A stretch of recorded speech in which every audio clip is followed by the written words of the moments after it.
चीमा साहब आपसे शुरू करते हैं। आप सबसे पहले बताइएगा, इस बार क्या लगता है आपको खान साहब के लिए गुंजाइश निकाली जाएगी जो उन्होंने खुलकर उनकी बहन ने कह दिया है? अलीना, इसमें हम पहले भी बात करते आए हैं कि कई लोग ये कहते थे कि इमरान खान जो है वो बड़ी दिलेरी के साथ जेल गुजार रहे हैं। तो एक हमारा भी एक आर्गूमेंट होता था कि अभी उनको 2 साल नहीं हुए, कोई 1 साल से ज़्यादा टाइम तो बाकियों ने भी गुजारा, नवाज शरीफ जो है उन्होंने भी गुजारा। और जब वो बाहर गए, या अगर हम ये भी तसव्वुर करें कि जब वो गए तो वो जेन्युइन कोई बीमारी का इशू था, लेकिन जब वो वापस नहीं आए तो एक उसमें मायूसी भी थी कि जेल रहने से मेरे मामला ठीक नहीं होने, यानी कि ये जो एक, अगर इसको सोर्स ऑफ रेजिस्टेंस तस्वर किया जाए तो वो फिर एक लंबी स्ट्रगल है।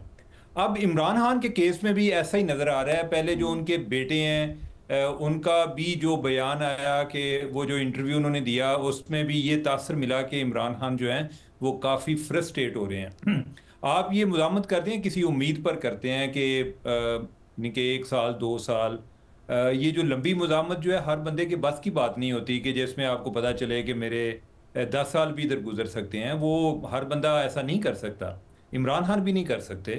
तो अब जो लग रहा है नहीं कि उन्हें जो सूरत हाल बन रही है, ऐसा लग रहा है कि जो पहले इमरान खान को उम्मीदें थीं सिस्टम के हवाले से, ओवरऑल जो कि एक इंटरनेशनल जो चेंजेस आ रही थी उनके हवाले से, अब वो सारी उम्मीदें जो हैं वो एक एक करके दम तोड़ गई हैं। अब उन्हें लग रहा है कि हमें कुछ ना कुछ करना पड़ेगा, नहीं तो ये एक लंबा टाइम है जेल में, उनकी रिहाई नज़र नहीं आ रही। जो उन्होंने अदालतों से उम्मीदें लगाई हुई थी वो भी अब ख़त्म हो गई हैं कि उनको नहीं लग रहा कि उधर से उनको कि ऐसा कुछ जल्दी रिलीफ मिल सकता है। तो जो अलीमा खान है वो बेसिकली वो बात कर रही हैं, उनकी बात से वो तासर मिल रहा है। अब साथ ये भी देखें कि इमरान खान जो है एक तरफ वो कह रहे हैं कि मैं जो है इधर पूरी ज़िंदगी गुजार सकता हूँ, एक दिन पहले उनका ये बयान आया हुआ था। अलीमा अच्छा। खान जो है वो कह रही है कि आपको हमारे भाई से क्या चाहिए। तो मैं तो इसकी तशरीह जो करता हूँ वो यही है कि जो असल बात है वो अलीमा खान वाली है। इमरान खान जो अपना बयान दिया वो एक रिकॉर्ड की खातिर भी कि उनके लोग जो हैं वो भी ये सोचें कि चलिए हमारा सर, थोड़े लीडर अगर डेटा। प्रैक्टिकल हो जाए उमर साहब, अगर हम थोड़े से प्रैक्टिकल हो जाएं तो माजी में भी हमने देखा इस तरह की सियासी बातें या सियासी बयानबाजी तो होती रहती है, लेकिन फिर मामलात बाद में आके तो किसी ना किसी अंडरस्टैंडिंग के ऊपर ही ख़त्म होते हैं ना। इस दफ़ा कितनी गुंजाइश है, या इस दफ़ा आपको लगता है कि कोई कोई रिलीफ मिलेगा, कोई अंडरस्टैंडिंग हो सकती है? अलीना, इसमें देखें कि इमरान खान, आप ये अलमिया भी देखें कि इमरान खान चाह रहे हैं कि मैं एस्टेब्लिशमेंट से बात करूं। एक तरफ उनका वो कहते हैं कि मैं एस्टेब्लिशमेंट के खिलाफ लड़ रहा हूं, वो एस्टेब्लिशमेंट के साथ बात करना चाह रहे हैं, और वो कह रहे हैं मैं जमहूरियत के लिए लड़ रहा हूं, या जमहूरियत के लिए यानी कि उसकी बहाली के लिए कुछ करना चाहता हूं। दूसरी तरफ से इसरार यह है कि आप सियासी जमातों के साथ बात करें। इमरान खान उनके साथ बात करने को तैयार नहीं है। आइडियली अगर हम यही समझ लिया जाए कि जमहूरी जो जो सियासी ताकतें हैं वो कमज़ोर हैं, तो फिर भी उनके साथ मिलके अगर ये जमहूरी सिस्टम को बेहतर बनाना चाहते हैं तो कोई उनके साथ मिलके कोई इन्होंने कुछ ज़ाब्ते तय करने हैं ना, वो उधर आने को तैयार नहीं है। वो बार बार जाते हैं जी कि एस्टेब्लिशमेंट जो है हमारे साथ बात करे।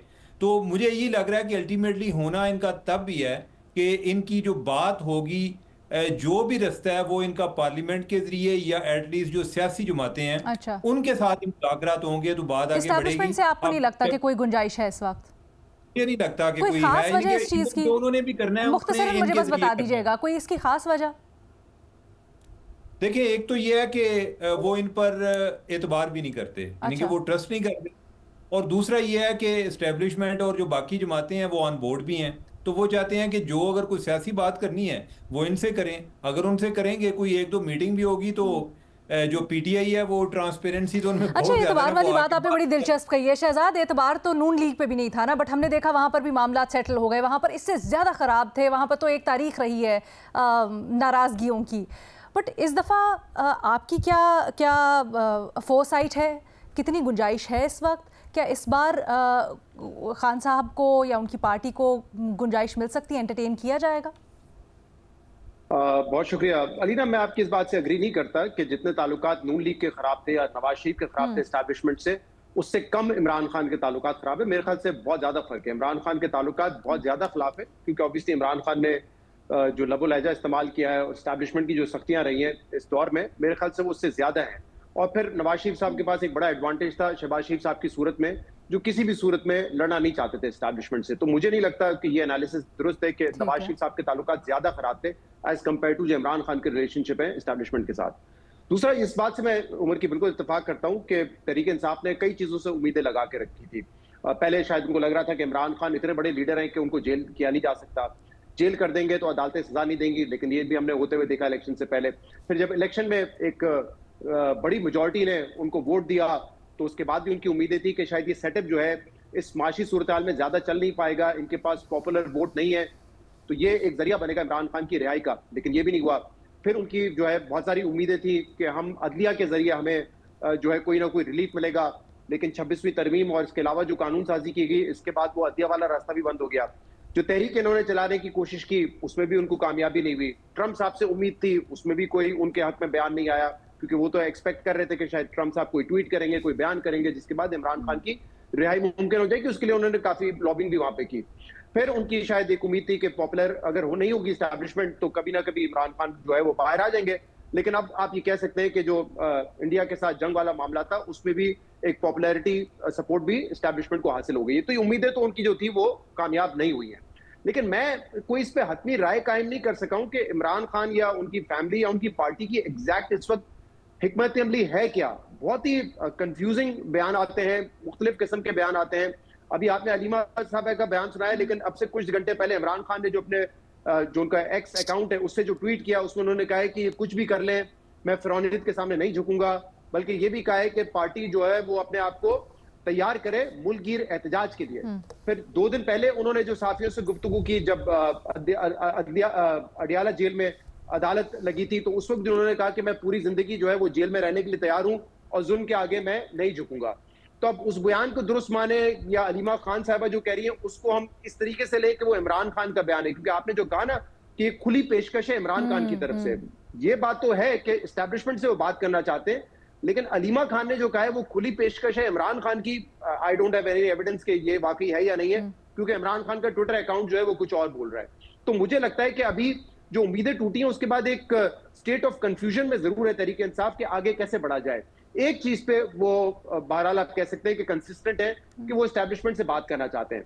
अब वो बातचीत क्या कोई डील के नतीजा होगी कि गिव एंड टेक होगा, या वो जो बात कर रहे हैं वो होगी कि रूल ऑफ लॉ हो और सब कुछ हो। आप ये कह सकते हैं वो पब्लिक कंजम्पशन की बात है, लेकिन गिव एंड टेक में क्या हो सकता है मेरे पास अभी कोई रिसेंट इत्तलात नहीं है, लेकिन मैं आपको बता सकता हूं, मैंने इस पे स्टोरी भी की थी कि कुछ महीने पहले तक तो ये ऑफर थी कि इमरान खान साहब जो है वो उनको बनी गाला शिफ्ट कर देते हैं, कोई गारंटी दे दे कि एटलीस्ट 4 साल के लिए वो कोई ऐसी तहरीक नहीं चलाएंगे जिससे हुकूमत जो है वो डिस्टेबल हो। तो हुकूमत चलने दें, अर्ली इलेक्शंस पे बात हो सकती है, लेकिन उससे पहले किसी किस्म जो सेटअप है वो नहीं जा सकता, और उसके बाद हम बैठ के बात कर सकते हैं कि फ्री एंड फेयर इलेक्शन होंगे क्या होंगे। तो वो 4 साल का था कि 4 साल 2028 तक जो है ये सेटअप चलने दें। आई डोंट नो कि वो ऑफर अभी भी उनके सामने है या नहीं है। जो अलीमा साहबा की आप बात कर रही हैं उसको भी आई डोंट नो कि कोई ऐसी कि क्या ऐसी चीजें जो उनसे इस वक्त मांगी जा रही है। पहले तो खामोशी मांगी जा रही थी ना कि आप खामोश हो जाएं तो आपको हम कोई रास्ता निकालेंगे, आपके लिए आसानी होंगी, जिसमें अल्टीमेटली ये होगा कि आप बनी गाला शिफ्ट हो जाएं, या ये ऑफर थी कि आप मुल्क से बाहर चले जाएं। तो ये ऑफर्स तो रही है, अब मुझे नहीं पता है, क्योंकि आप देखिए अगर अलीमा साहबा का बयान तो उसमें आप तो एक पहलू उसका सुन रही है, बाकी तो वो तनकीद ही कर रही है। तो अगर अलीमा खान सच और हक की बात कर रही है तो फिर वो ये साथ में ये भी कह रही है कि एमएनएस को धमकियां लगाई जा रही है, अदालती निजाम आपने जो है मफलूज करके रख दिया है, सिर्फ वो तो इल्जाम पूरे एस्टैब्लिशमेंट पे लगाती है। तो मुझे लगता है कि अभी तक थोड़ा स्टेट ऑफ कंफ्यूजन में तहरीक इंसाफ एग्जैक्टली क्लैरिटी नहीं है उनके पास कि वो आगे कैसे बढ़ना चाहते हैं। क्या मज़ाहमत की तहरीक जिंदा रखेंगे, क्योंकि इसमें सबसे इंपॉर्टेंट पॉइंट इमरान खान के लिए जो नजर आता है वो उनका वोट है। वो समझते हैं कि अगर मुझे बनी गाला में शिफ्ट किया या बाहर चला जाऊं तो मेरा जो एक पॉपुलैरिटी है उसको नुकसान होगा। तो अगर मैंने ये भी डिस्कस कर चुके हैं, शायद ये भी एक फैक्टर है जिसकी वजह से खान साहब की जो बात है जो भी वो आगे नहीं बढ़ पा रही, राइट? अच्छा।